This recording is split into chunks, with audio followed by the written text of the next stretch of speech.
আপনি কি জানেন ভগবান যখন মানুষের সৃষ্টি করেছিলেন তখন তিনি মানুষকে প্রায় সবকিছুই দিয়েছিলেন, কিন্তু একটি জিনিস ছিল তিনি নিজের পায়ের নিচে লুকিয়ে রেখেছিলেন।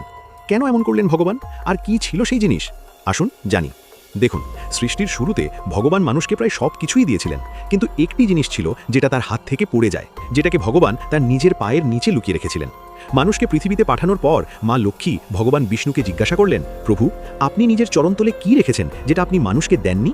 ভগবান বিষ্ণু তখন শান্ত কণ্ঠে বললেন, আমি মানুষকে যেমন করে সৃষ্টি করেছি তারা পৃথিবীতে গিয়ে তেমন জীবনযাপন করবে না।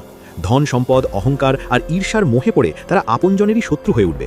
পরমাত্মাকে খোঁজার বদলে তারা ভোগ বিলাসের অন্ধকারে ডুবে যাবে, আর তখন তাদের জীবন জীবিত অবস্থাতেই নরক হয়ে উঠবে। আর সেই নরক থেকে বেরোনোর একমাত্র পথ হলো শান্তি। এই শান্তির খোঁজেই মানুষ একদিন সব কিছু ছেড়ে আমাকেই খুঁজবে। এই শান্তি আমি আমার চরণতলে লুকিয়ে রেখেছি। এই বার্তাটা যদি আপনার মন ছুঁয়ে যায় তাহলে লাইক, সাবস্ক্রাইব করে কমেন্টে লিখুন, জয় হরে বিষ্ণু।